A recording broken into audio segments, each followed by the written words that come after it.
Bonjour, bienvenue sur Le Monde Moderne pour une interview exclusive avec Xenia Fedorova, la directrice de RT France, qui a accepté de répondre à nos questions pour la première fois depuis les sanctions contre la chaîne. Avant de commencer, je tiens à rappeler que j'ai été éditorialiste pour RT France pendant des années. Je connais donc Madame Fedorova avec qui j'ai travaillé.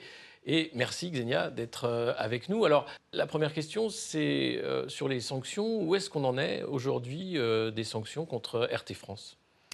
Merci à vous, Alexis. On n'est pas loin de liquidation. Mhm. Notre média, il y a un an, a été sanctionné par l'Union européenne. Et les sanctions, c'est contre la diffusion de RT France en Europe. Et le mois de janvier de cette année, en fait, on s'est trouvé dans une situation encore plus compliquée. Nos comptes étaient gelés par la décision des trésors à cause du 9e paquet de sanctions qui vise notre maison de mère, qui ne vise pas RT France directement, mais vise notre maison mère. Et donc, on s'est trouvé un mois après les sanctions avec nos congelés et notre activité était presque paralysée. Après, on a travaillé avec nos avocats pour dégeler quelques paiements, les salaires. Donc, on a continué notre activité qui était quand même réduite. Mhm. Et chaque jour, depuis cette décision, nos journalistes se battent pour l'existence de notre média. On a déjà eu l'audience au tribunal de Nanterre. Notre société se trouve dans le redressement judiciaire Mhm. à cause de cessation des paiements, qui est Mhm. assez paradoxal parce que nous avons d'argent sur le compte qui sont gelés. Et donc, notre société n'est pas en dette, ce n'est pas une société qui était mal gérée, mais c'est un média qui était arrêté pour les raisons des sanctions européennes Mhm. contre notre chaîne. Les sanctions qui sont aussi assez scandaleuses parce qu'il n'y a aucun exemple de propagande, parce que RT France n'a jamais diffusé les fausses nouvelles de propagande, mais c'est juste à cause de notre origine, Parce que russe. ces sanctions européennes, elles sont fondées sur quelle base juridique et est-ce qu'il y a eu des recours de la part de RT France? Ça, en fait, c'est une très bonne question parce que quand on était sanctionné, on a tout de suite contesté cette décision Mhm. et avec nos avocats, on a eu un procès à Luxembourg. Et pendant ces procès, on a beaucoup discuté quelle est la base en fait pour cette C'était un censure. procès devant quelle juridiction? C'était devant la Cour de justice européenne. Je pense que c'est ça. Et on a eu tous les juges de l'Union européenne, on a eu les conseillers de Commission européenne, Mhm. il y a les représentants des pays qui sont aussi participés dans ces procès. C'était assez intéressant. Euh, et en fait, ce qu'on a appris, c'est que notre chaîne était sanctionnée d'une façon préventive pour que on puisse pas partager les points de vue différents qui peut changer les points de vue, l'avis des Européens sur le conflit en Ukraine. Mhm. Et ça, je trouve, oui, c'est extraordinaire. Comme décision, on est toujours, on n'est pas d'accord, donc on a lancé notre procédure, mais ça peut durer. Et ce qui est clair, c'est que ce procès est très politisé. Oui. Donc, il n'y a pas beaucoup de chances pour nous de gagner ces procès à cause de cette situation géopolitique. Donc, RT France s'est trouvé, qui est en fait un média basé en France avec les journalistes français, Mhm. s'est trouvé dans le contexte géopolitique difficile et c'est un peu comme un dommage collatéral aujourd'hui. Mhm. Ce qui m'étonne aussi, c'est que normalement, il y a la liberté de parole, de la presse, mais ça n'existe plus parce que vous n'avez pas le droit aujourd'hui de donner un point de vue différent qui est la ligne générale des médias mainstream. Mhm. Et donc pour nous, pour notre chaîne, ce qui était toujours important, même avant les conflits en Ukraine, c'est donner tous les points de vue. On n'est pas caché notre financement, c'était toujours très clair. Oui. On a signé un accord avec le CSA, on n'était jamais sanctionné par le CSA, et en plus, notre convention avec le CSA était prolongée. Donc si on a fait le fake news ou la propagande, ce n'était pas le cas. Et je pense que ce qui me dérange beaucoup, c'est un scandale en fait. On ne ferme pas le média comme ça, mais pas beaucoup de confrères à parler de cette censure. Très peu. Très peu. Ici, ils sont parlé des côtés bien fait, bien joué. Oui, parce que en fait, le CSA, c'est le Conseil supérieur de l'audiovisuel, qui est devenu l'Arcom, qui n'a jamais en fait fait de quelconque procédure contre RT France, puisque là, il y aurait une raison de fermer s'il y avait une faute. Aujourd'hui, c'est un procès en propagande qui a été fait à RT. C'est Emmanuel Macron, président de la République, qui, dès qu'il est élu en 2017, accuse RT d'être une chaîne de propagande, sachant qu'RT France s'installait en France en 2017. Est-ce que c'est totalement malhonnête de faire ce procès en propagande à RT France? Alors, il faut préciser qu'avec le CSA, on n'était pas sanctionné, mais on a eu une mise en demeure pendant les 5 ans de notre existence. C'est pas beaucoup, et on a contesté cette mise en demeure aussi. Et on a eu une audience avec le CSA, mais on a gagné, donc on n'était pas sanctionné sur un autre sujet. Pour Emmanuel Macron, c'était clair depuis le début qu'il ne voulait pas un média qui est financé par l'État russe. Mais en tout cas, je pense qu'il a vraie raison, c'est que c'est une média qui ne peut pas être vraiment contrôlée. Parce que quand vous regardez comment les chaînes françaises couvrent les actualités, ils sont la majorité du temps dans les mêmes lignes. Et je pense que là, vous avez une chaîne qui parle de choses autrement. Un très bon exemple, c'est la couverture de la manifestation de Gilets jaunes. Qui était différente parce qu'on était les premières à faire la couverture en direct. Je pense que ça s'est dérangé. RT, en fait, a vraiment explosé au moment des Gilets jaunes parce que c'était la seule chaîne qui informait sur ce qui se passait dans les manifestations, sur les violences policières, sur vraiment la façon dont tout ça a été vu. Ça a été d'ailleurs critiqué. On était très critiqué, oui. Ce que disait la majorité déjà et Emmanuel Macron, c'était que RT utilisait les Gilets jaunes pour créer le désordre au sein du pays, ce qui est un procès stupide puisqu'on faisait notre travail de journaliste de documenter ce qui se passait en réalité. Mais ça va au-delà, puisqu'il y avait de la part des autres chaînes une sorte de censure, ou du moins un tabou sur les violences policières dont on ne pouvait pas évoquer, et on parlait très peu en réalité de ce qui se passait dans les manifestations. Non, tout à fait, vous avez raison. Et en fait, pour moi, parce que moi j'ai travaillé dans le domaine des médias plus que 16 ans, et quand vous avez une grande manifestation comme ça, c'est une breaking news. Donc, qu'est-ce que vous faites? Vous faites les couvertures. Vous êtes sur les terrains. Nos journalistes étaient sur les terrains et on a fait la couverture en direct. On n'a jamais exagéré la situation. On a toujours donné la parole à tous les côtés. On a eu à l'époque, je pense que c'était Castaner. Donc, on a eu tous les citations de gouvernement, mais aussi les Gilets jaunes qui sont venus à nos studios et qui étaient interviewés sur les terrains. Mais après, ce qu'on a lu dans la presse sur notre couverture, c'était assez drôle parce que, par exemple, un jour, ils ont vu notre journaliste qui avait un casque. Et voilà, elle utilise le casque de guerre pour donner une image que les choses ne vont pas du tout à Paris. Mais non, en fait, c'était un casque de vélo. Et c'était son casque parce que c'était vraiment très dangereux. Oui. Sur la route, il y a eu tellement de blessés, on a vu, exactement. Y compris les journalistes. Et nos journalistes étaient blessés à plusieurs reprises. Ouais. Et pour moi, c'était vraiment injuste et malhonnête. Après, on avait aussi une division, parce que, par exemple, je ne vais pas citer le nom d'une chaîne, mais vous avez une grande chaîne avec les journalistes derrière les policiers, qui fait les images derrière les CRS. Derrière les policiers et nos journalistes qui étaient parmi les manifestants. Donc moi, je pense qu'il y a toujours deux côtés de l'histoire. Et pour moi, personnellement, c'était une surprise de voir comment ils sont d'accord sur la couverture.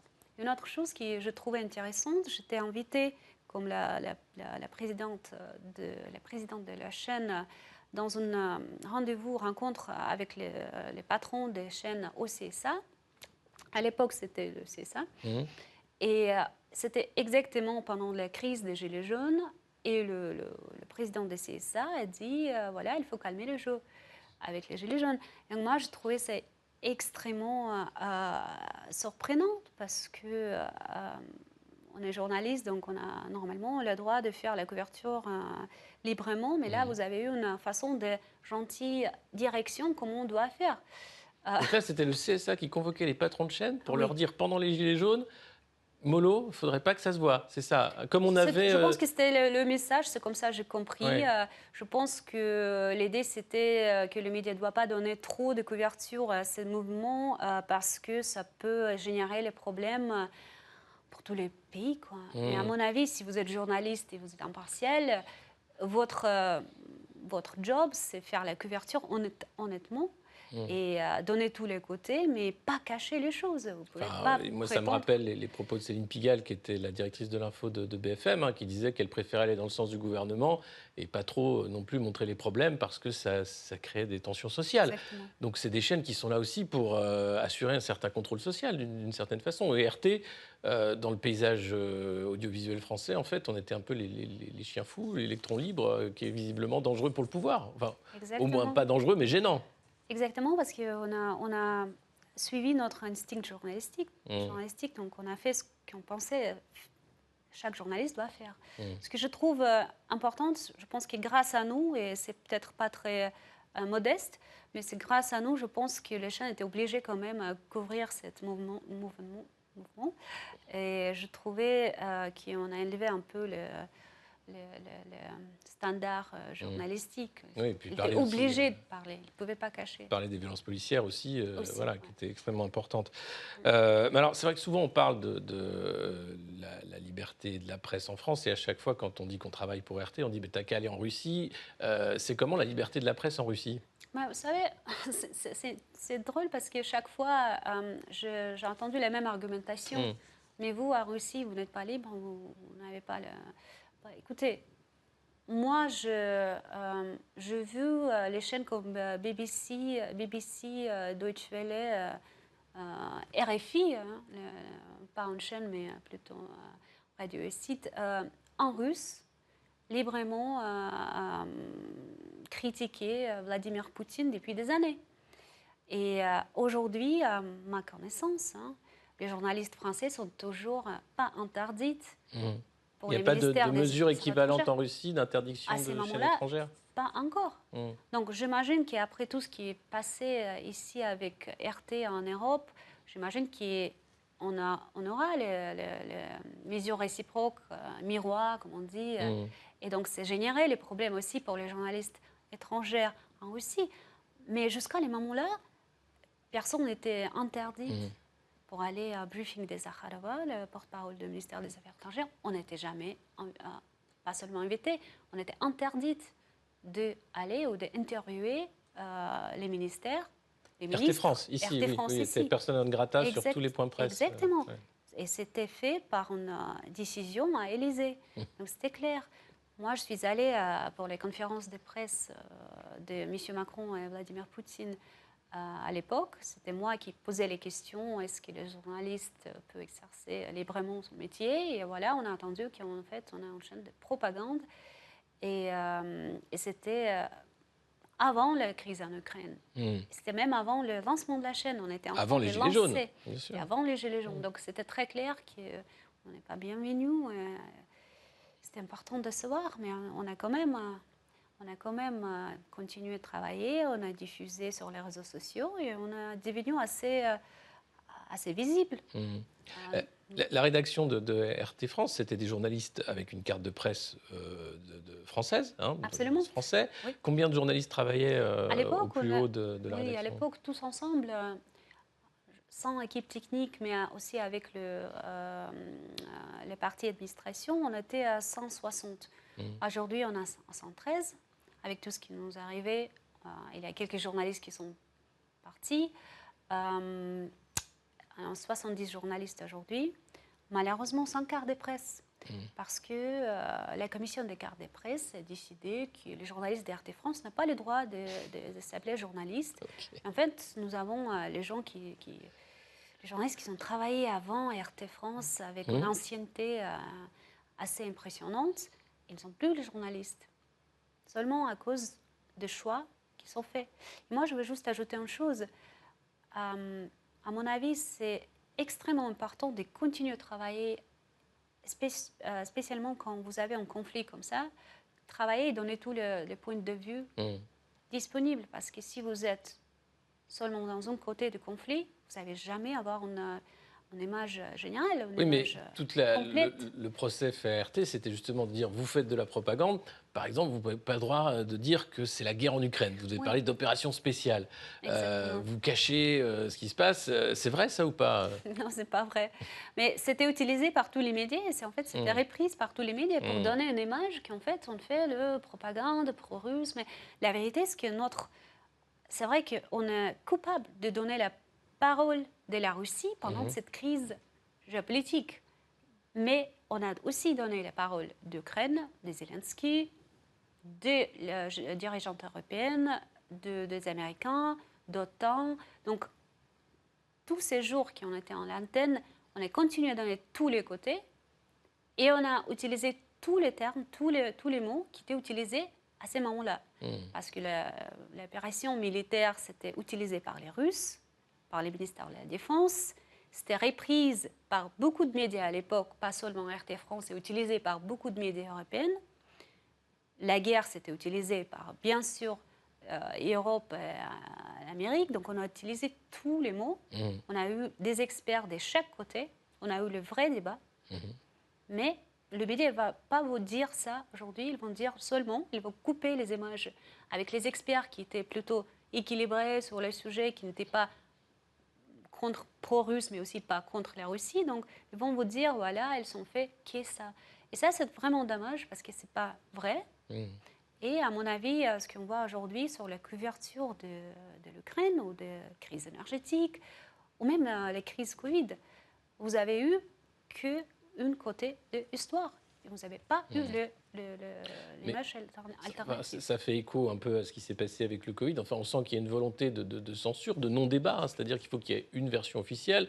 Il y a les Twitter Files qui sont sortis, par exemple. On voit comment les plateformes aussi censurent les contenus. RT, c'était RT France, des grandes chaînes, en fait, numéro 1 sur les plateformes, justement, sur les réseaux sociaux. Est-ce que ça, c'était pas aussi une raison supplémentaire de censurer, un concurrent aux chaînes françaises, et deux, une chaîne qui avait beaucoup plus d'importance finalement dans le débat public que certaines chaînes d'infos continu qui sont moins regardées. Oui, c'est très probable. On a eu aussi les situations où on a invité les gens qui ont vraiment exprimé sur la crise Covid ou sur le vaccin, qui n'était pas le point de vue général, et on était signalé sur les réseaux sociaux. C'était impossible de dire ou d'inviter quelqu'un. Et en plus, on était surveillé par le CSA, donc c'était vraiment important de garder tout l'équilibre possible, ce qu'on a fait. Mais quand même, on a eu beaucoup de pression à cause de nos invités, les débats qu'on a fait. Donc, à mon avis, c'est extrêmement compliqué d'avoir un média divers et équilibré en France aujourd'hui. Il y a beaucoup de self-censure. Oui, comme je disais pour Céline Pigalle, c'est-à-dire que chacun sait très bien ce qu'il ne faut pas dire, et les invités aussi, le choix des invités, des éditorialistes, qui fait qu'on a à peu près tout le temps le même son de cloche. L'autre procès contre RT France, c'est que travailler pour RT France, c'est travailler pour Poutine. Quelle est la proximité du pouvoir quand on est présidente de RT France? Bah, écoutez, Vous avez tous les jours un appel de Vladimir Poutine? Non, pas du tout. Mais en fait, moi, j'ai vu Poutine peut-être 2 fois ou 3 fois dans ma vie. Une fois ici en France, je l'ai interviewé quand il est venu. C'était une très brève interview d'une dizaine de minutes parce qu'on n'a pas eu le temps. Le travail de chaque jour n'a jamais changé. Franchement, notre maison mère, RT, à Moscou, c'est le siège social. Oui. Hein. Et après, toutes les décisions éditoriales étaient prises ici en France par nos équipes. Comme dans toute chaque indépendance. Chaîne. Toute indépendance, bien sûr. Mais aujourd'hui, je pense que c'est très compliqué d'expliquer dans les contextes géopolitiques, encore une fois, quand vous êtes un média qui est sponsorisé par la Russie, vous n'avez pas les droits de rien, en fait. Vous n'avez pas les voix. Parlons du conflit en Ukraine, parce que c'est important. Parlons aussi de cette vérité qui a du mal à sortir. Vous savez qui a saboté Nord Stream? Je pense que nous avons tous une petite idée. Après, je pense que les raisons pourquoi on n'a pas encore eu une vraie investigation sur ces sujets, c'est parce qu'il il y a le pouvoir, les forces qui ne veulent pas que cette vérité sorte. Mais je pense que par la Russie, il n'y a aucun doute qui est derrière cette sabotage, parce qu'il faut seulement se demander qui profite de cette situation. Après, vous avez peut-être vu l'interview de Seymour Hersh, un journaliste d'investigation. Qui est avec Pulitzer, qui était un grand journaliste d'investigation américain. Exactement. Et qui lui, a apporté des preuves de l'implication américaine dans le sabotage de Nord Stream. Exactement, mais aujourd'hui, il est décrédibilisé comme chaque expert ou chaque journaliste qui ose qui sait permettre d'aller contre la ligne de l'idée de l'État, les États-Unis ou l'Union européenne. Et ça, c'est vraiment dangereux, parce que vous n'avez plus le droit de dire les choses sans être poursuivi. Oui. poursuivi. À propos de poursuite, on voit aussi l'utilisation de tous les outils possibles pour bien ancrer l'image de Poutine comme un dictateur dangereux, sanguinaire, avec la Cour pénale internationale qui vient de lancer donc un mandat d'arrêt contre Vladimir Poutine. Est-ce qu'on en rigole à Moscou? Qu'est-ce que ça signifie en fait ce mouvement de la Cour pénale internationale? Moi, je peux vous dire que entre mes collègues journalistes à Moscou, on parle de tout ça, bien sûr que c'est inquiétant, mais en même temps, on regarde très précisément qui est derrière ces rapports qui étaient utilisés pour cette demande d'arrêt, de warrant. Et on voit qu'en fait, ces rapports, il n'y a aucune investigation qui a été faite. Tout ça, c'est basé sur les sources ouvertes. Tous les crimes de guerre documentés sont sur des réseaux sociaux, des sources ukrainiennes ou des témoignages, mais il n'y a pas eu d'enquête de la part des gens qui ont rédigé ces rapports. Donc déjà, on se pose beaucoup de questions. Comment ça? Après, on a vu déjà les situations avec ce cours à l'époque. Et ce qui est vrai, les experts disent que ça ne sert à rien parce que la Russie n'accepte pas cette cour. Donc, on verra. Mais je pense que tout ça, ça fait une partie de guerre des pressions, des guerres des sanctions, des combats pour l'opinion, aussi l'opinion des Russes. Donc je pense que tout ça, c'est une partie de cette bataille. C'est faire de la Russie un État paria, un État terroriste, ce que disent les Américains. Les Ukrainiens, en tout cas, oui. Les Ukrainiens. Et il y a aussi, en parallèle de ça, une sorte de xénophobie anti-russe qui est arrivée contre tous les Russes. Est-ce que ça vous l'avez ressenti aussi? Voilà, ouais. Malheureusement, j'ai ressenti, et beaucoup de mes amis qui sont en Europe, ça a ressenti aussi, les Russes. C'est dommage, parce qu'il ne faut vraiment pas mélanger toutes les choses. Il y a une vraie discrimination contre les Russes aujourd'hui. Tous les Russes qui ne sont même pas liés, qui ne sont pas journalistes, qui ne sont pas liés à l'État, mais quand même, ils sont discriminés. Et je trouve cette situation assez incroyable. Incroyable. Et après, il y a le harcèlement sur les réseaux sociaux. Il y a, moi, personnellement, mais moi, je suis journaliste, donc je suis un peu plus exposée sur ce genre de choses. Mais moi, j'ai eu les menaces de mort. J'étais obligée de changer mon appartement parce que mon adresse est sortie. Donc, j'ai eu les gens qui m'ont dit qu'ils vont venir me chercher et me tuer. Et tout ça après le début de la crise en Ukraine. Donc, voilà, c'est dommage, c'est triste, c'est dangereux, c'est inquiétant. Et je ne pense pas qu'il faut avancer comme ça. En tout cas, ici en France, je me pose la question, comment c'est possible? Oui, c'est malheureusement possible, ce climat-là aussi, qui rend... alors moi personnellement, je condamne ce qui se passe en Ukraine, évidemment, mais est-ce que ça vous a surpris, vous, les mouvements de chars en février 2022 en Ukraine? Est-ce que c'était quelque chose qui était déjà dans les cartons? Comment ça se passe quand il faut dire que le début de cette guerre, pour nous tous, c'était quelque chose de très douloureux, parce que nous sommes très proches de l'Ukraine. On a des amis, on a beaucoup de monde, des familles là-bas, donc on se considère comme les frères. Je pense qu'on n'a pas vraiment entendu de cette situation parce qu'on a pris l'habitude de croire qu'il y a une patience sans limite pour la Russie, pour les dirigeants russes. Et je pense qu'il faut vraiment... Aujourd'hui, je peux regarder, parce qu'au début, c'était beaucoup d'émotions. Aujourd'hui, quand on regarde qu'est-ce qui est passé, en fait, on voit que depuis des années, il y a eu ce discours du côté de Vladimir Poutine. On appelle pour le respect des accords de Minsk.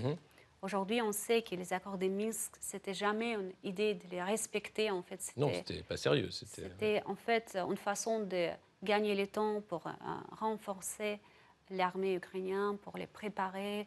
Et il ne faut pas oublier qu'en fait, Donbass était sous... c'était en guerre en Donbass, en fait, depuis des années. C'était bombardé et... par les Ukrainiens. Par les Ukrainiens, par Kiev. C'est un sujet qui n'était pas beaucoup couvert ici sur les chaînes avant. Et aujourd'hui, comme personne parle de cette situation qui en fait durait avant. Et ce n'est pas pour dire que voilà, c'était une bonne chose à faire ou une mauvaise chose à faire, mais c'est juste pour regarder les faits. Aujourd'hui, quand je regarde dans le passé, je vois que bien sûr que c'était clair qu'un jour ça va arriver. Parce que Donbass demandait d'aide de la partie de la Russie a accepté, Kiev continuait à bombarder. Il y a de faits, on peut regarder, même faits par le OSCE, de bombardements juste avant, plusieurs jours avant le commencement de cette opération. Donc il y a un conflit qui n'a jamais arrêté. Et oui, c'était quelque chose qui nous a tous vraiment touchés, mais aujourd'hui on comprend que c'était probablement la seule façon de faire. C'était inévitable. C'était inévitable. Vous pensez que c'était inévitable? Ouais, je pense que probablement c'était inévitable. Et aujourd'hui, on voit comment ça avance et c'est inquiétant. C'est inquiétant parce que vous avez tous les pays européens, l'OTAN, les États-Unis, les Américains qui fournissent des armes. Vous avez aussi les côtés russes, on a entendu plusieurs fois qu'ils sont prêts pour négocier, mais on n'avance pas. On n'avance pas parce que c'est rejeté par le côté ukrainien. Vous avez peut-être vu que les Chinois sont proposés leur propre idée, leur propre plan de sortir de cette situation qui, encore une fois, n'est pas encore acceptée. Donc, mais je crois que le rapprochement sino-russe là, de ces derniers jours est en train de changer la donne quand même, puisqu'officiellement, là, on voit que Xi Jinping et Vladimir Poutine montrent le rapprochement. Il y a le plan de paix chinois qui est sur la table. Et là, ça commence à être pris au sérieux, parce qu'une escalade, ça voudrait dire une guerre mondiale. Je pense que, oui, aujourd'hui, ça devient très sérieux. Et c'est devenu très sérieux parce qu'on est en train d'aller jusqu'à dans le chemin de la Troisième Guerre mondiale. Si on n'arrête pas ici, on ne sait jamais en fait, où on se trouve. Et on verra, mais j'espère qu'avec avec la participation de la Chine, peut-être, on peut trouver une solution pour les paix. Parce que jusqu'à maintenant, on a vu que les États-Unis sont très déterminés, comme l'État européen. Et oui, ça ne donne pas l'épée quand vous fournissez les armes. Non, et puis surtout, il y a un alignement total des États européens sur l'agenda de Washington. Donc on est clairement d'un côté ou d'un autre. C'est d'ailleurs ce qui rend tout extrêmement compliqué. Comment vous avez vu la détérioration de la relation franco-russe depuis l'ouverture du conflit? C'est vraiment triste, parce que je pense que la Russie et la France ont beaucoup de choses en commun, en histoire, les cultures, les littératures. Je pense que toujours en Russie, on aime beaucoup la France. On n'a pas les sentiments que c'est réciproque aujourd'hui.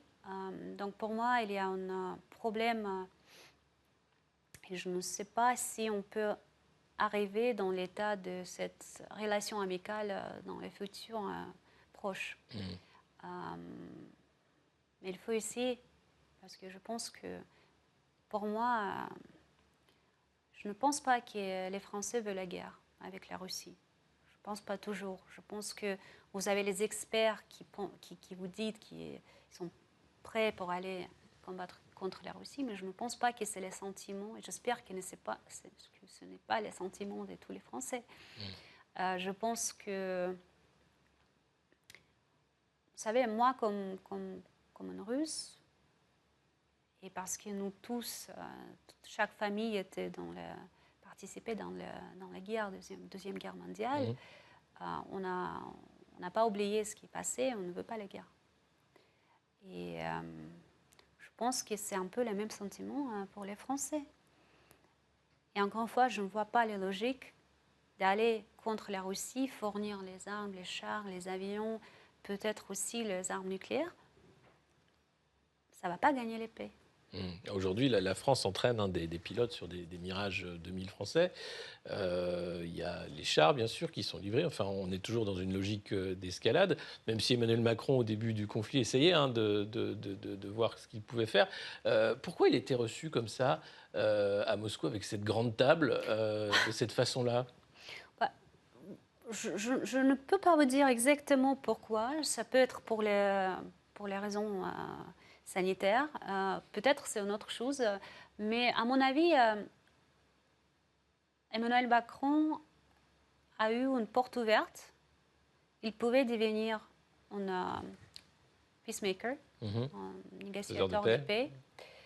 Malheureusement, il a profité de la situation pour faire une communication, et à mon avis, ça c'était une erreur, de sortir l'échange diplomatique qu'il a eu pour faire un peu de communication pour lui-même.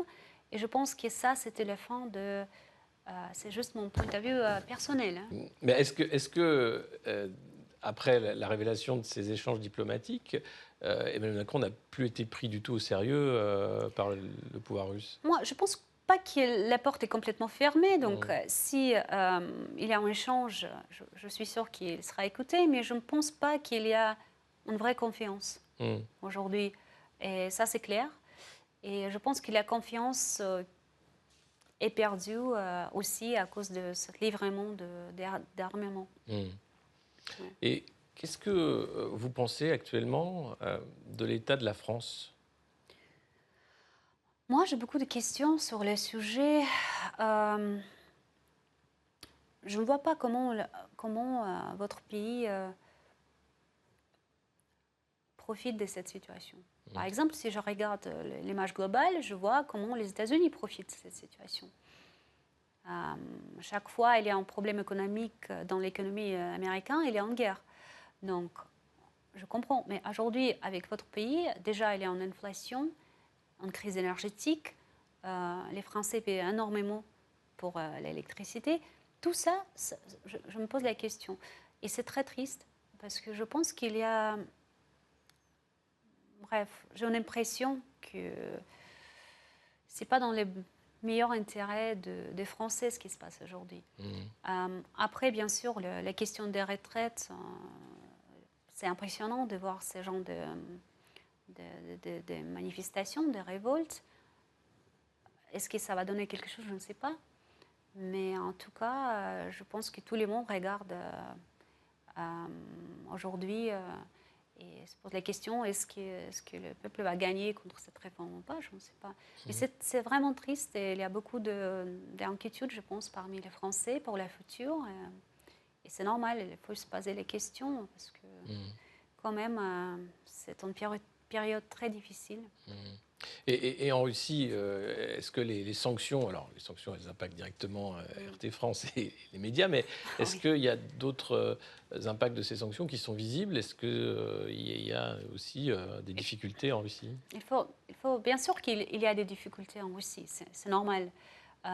Et parce qu'il y a énormément de sanctions contre la Russie. Mais ce que je peux dire sur ce que les résultats qui étaient attendus par les Américains et par l'Union européenne, c'était pas, comment dire, ils ne sont pas réussis en fait à la hauteur de détruire l'économie russe avec les sanctions. Parce que je pense que c'était Bruno Le Maire qui dit que il va mettre la Russie en genoux. Et voilà, je pense que la Russie a résisté. Et je pense que les sanctions ne marchent pas vraiment comme elles sont prévues. Ça, c'est sûr. Après, bien sûr qu'il y a une inquiétude. Il y a aussi, et c'est normal, un peu d'inflation. Les prix qui changent. De temps en temps, ils changent parce que les prix sont changés par les distributeurs. Mais après c'est pas trop grave pour l'instant. Et quand je suis allée en Russie, vous savez, quand vous passez un peu trop de temps à l'étranger et vous regardez que le média étranger sur la Russie, vous commencez à développer cette inquiétude. Donc je suis arrivée et j'ai vu en fait que c'est pas trop grave et que les gens sont unis et oui, il y a énormément d'inquiétude sur la situation, mais ils comprennent la situation et ils sont très patientes. Ils sont prêts de sacrifier si nécessaire, parce qu'ils voient une raison pour tout ce qui se passe. Ils voient qu'il y a un changement global qui arrive, et ce changement est absolument inévitable. Donc les Russes sont un peu dans la première ligne dans cette situation. Oui. Changement qui est la multipolarisation, la dédollarisation du monde, hein, c'est ce qu'on est en train de voir. Exactement. La perte de vitesse en fait des États-Unis comme leader mondial de tout et pour tout. Ouais. Vous avez tout à fait raison. L'idée d'échanger, de remplacer le dollar avec, par exemple, le yuan, c'est quand même énorme. Et d'ailleurs, on en parle très peu. C'est pas un débat ici. Énorme. C'est comme si je ne comprends pas pourquoi il n'y a pas de conversation sur ces sujets. Parce que Ouais. la dernière fois, un dirigeant qui dit qu'il va remplacer le dollar, c'était Kadhafi. Oui. Et donc on sait ce qui est passé. Donc je pense qu'il y a une énorme chose qui se passe aujourd'hui dans le monde. Mais je pense que soit les experts ne voient pas ici, soit ils ne veulent pas toucher ces sujets à ces moments-là.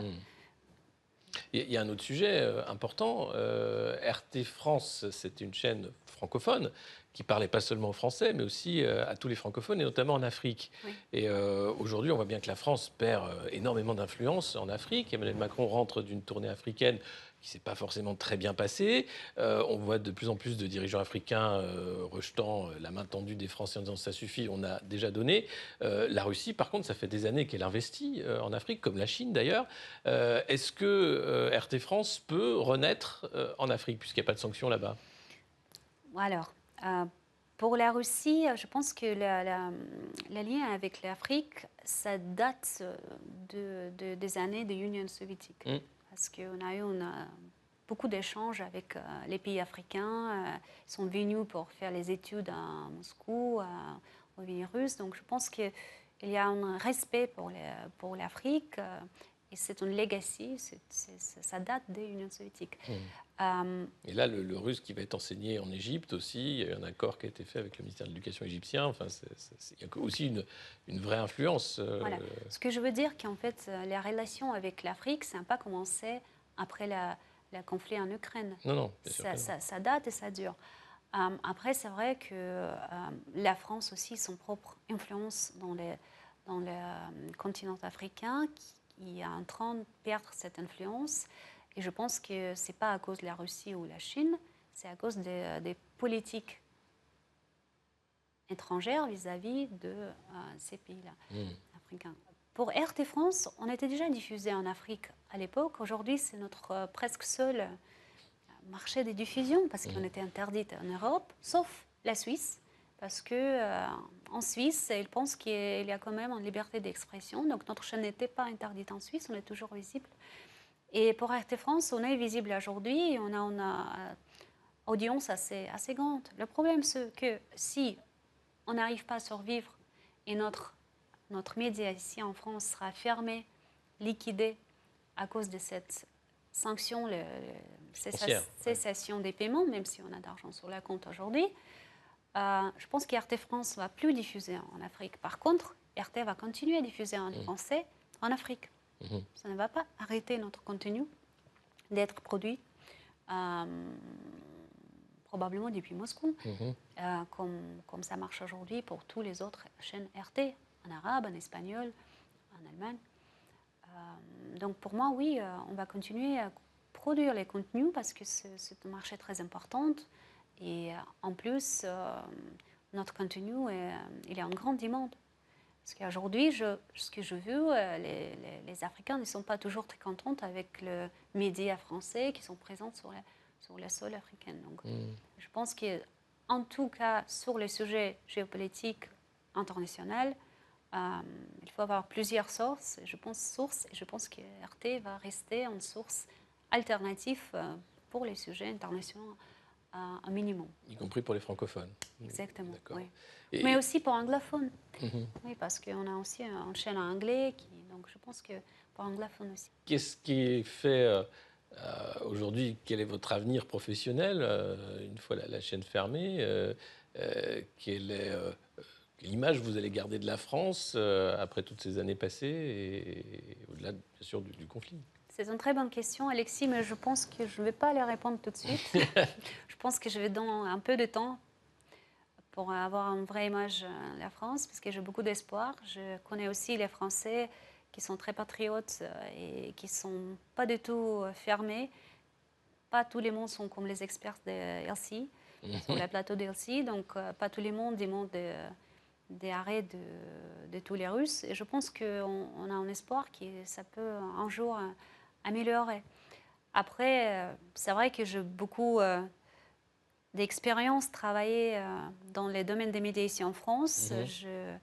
J'avais plein de meetings, rencontres intéressantes.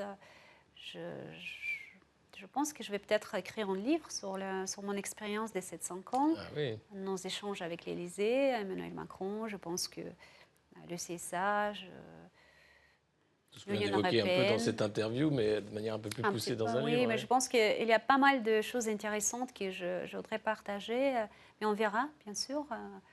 Et on a toujours un espoir qu'on peut trouver une solution et qu'on peut quand même survivre cette situation. Parce que c'est vraiment dommage de laisser plus que 113 salariés français au chômage, juste comme ça, quand un média est actif, ça marche. Et ce qui est important, je n'ai pas dit au début, notre activité n'était pas interdite. Ce qui est important, parce que chaque fois il y a un sujet dans les presses, ils disent qu'on était interdite. Non, c'était que la diffusion qui était interdite. Sur le territoire européen, c'est tout. Exactement, mais l'activité en Europe n'était pas interdite. Donc nos journalistes n'ont pas commis un crime, ils peuvent continuer l'activité, sauf qu'on a un peu sans oxygène aujourd'hui parce qu'on a trop d'obstacles pour continuation. Oui, et d'ailleurs c'est étonnant parce que l'Union européenne et ses défenseurs parlent tout le temps de l'état de droit comme étant un des fers de lance de l'Union européenne.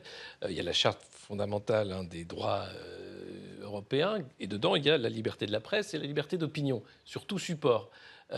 Clairement là, on n'est pas du tout dans le cadre de cette charte fondamentale et on n'est pas du tout dans le respect de l'état de droit parce que c'est la guerre, c'est derrière ça que se réfugient les autorités européennes et parce que donc RT France aurait été une chaîne de propagande. Ce qui est intéressant, c'est qu'en fait la France officiellement n'est pas en guerre contre la Russie. Non. Donc ils ne peuvent pas utiliser vraiment cette argumentation. Mais oui, vous avez tout à fait raison. Ils profitent de la situation pour fermer un média comme le nôtre. Après, la question qui va suivre, je ne pense pas que ça va arrêter avec nous. Je pense que s'il y a une précédente de censurer un média, il y a une forte chance que ça va arriver pour notre média, pour les journalistes de notre média.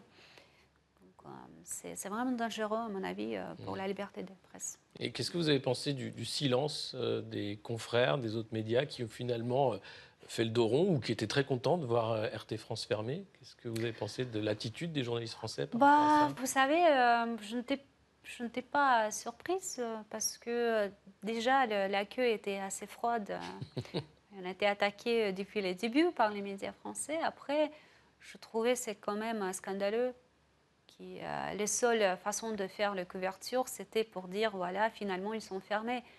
Je pense qu'une solidarité journalistique est importante parce qu'on parle des sujets qui sont plus grands, qui ont une concurrence. Et ça me dérange beaucoup et je pense que c'est pas du tout healthy. Ça. Ouais. Ça, voilà. Ouais. Mais après, toute la question qui se pose sur, on en parlait tout à l'heure, hein, de la liberté de la presse en France, il y a aussi beaucoup de critiques sur la liberté de la presse en Russie, avec les opposants qui sont enfermés, avec certains médias qui ont été obligés de fermer, sans parler des médias étrangers.